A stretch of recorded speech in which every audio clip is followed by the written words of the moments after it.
may nakita siyang isang babae na nag-iigib sa isang balon ng tubig.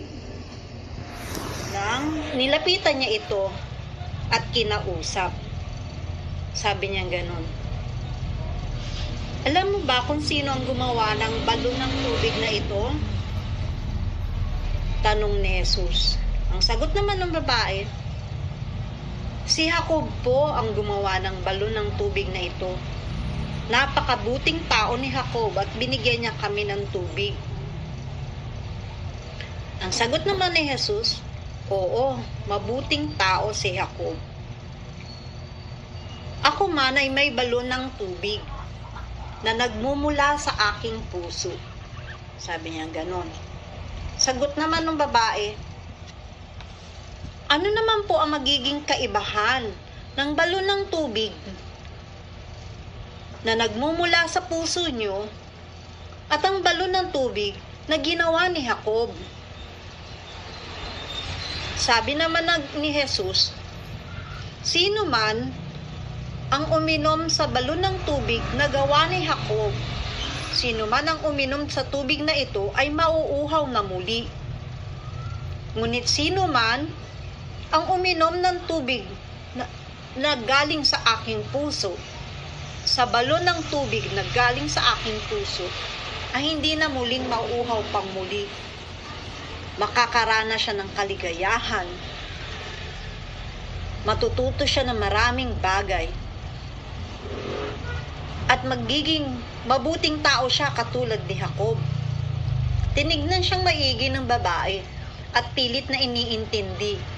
Kasi ang mga tao noon ay hindi gaanong maalam. Mga barbaro sila noong panahon ni Jesus. So, ang ibig sabihin ni Jesus sa balon ng tubig na nagmumula sa kanyang puso ay ang kaalaman na tayo ay spirit soul, na ang ating position ay hindi tayo ang God, na ang dapat nating ginagawa ay ang nagmamahal at nagsisilbi sa Panginoon. Katulad nga ng una niyang kautusan, mahalin ng Diyos ng buong pag-iisip, buong puso, at buong pagkatao. At ang pangalawa naman na kanyang utos ay mahalin ng kapwa katulad ng sa iyong sarili. So, ibig sabihin, by chanting of the holy names, ay magko-concentrate tayo.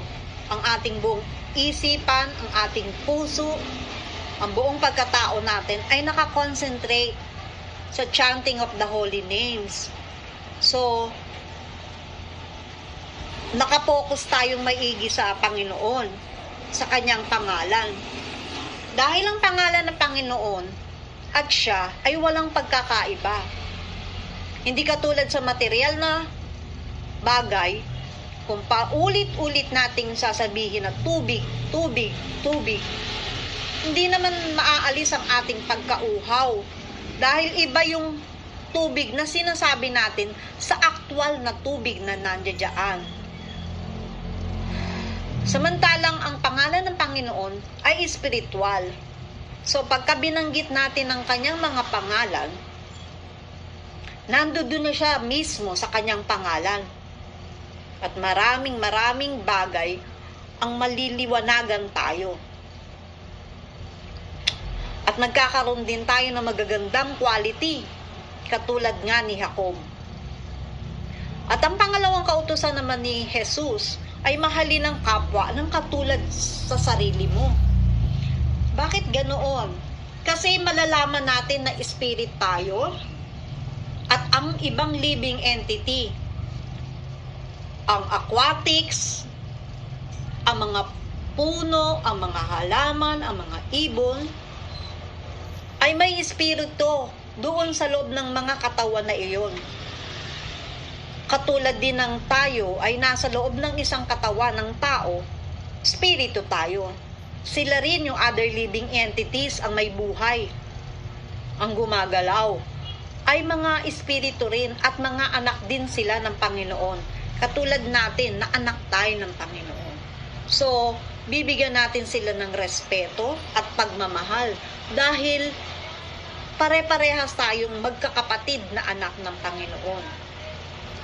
So, tunay nga na kung sino man ang iinom ng tubig na galing sa puso ni Jesus ay hindi na mauuhaw na muli. At si Jesus ay isang spiritual master. Katulad din ng ating spiritual master na nabubuhay ngayon sa mundong ito, ganun din, nagbibigay siya ng balon ng tubig na nagmumula sa kanyang puso. Haribol, Krishna.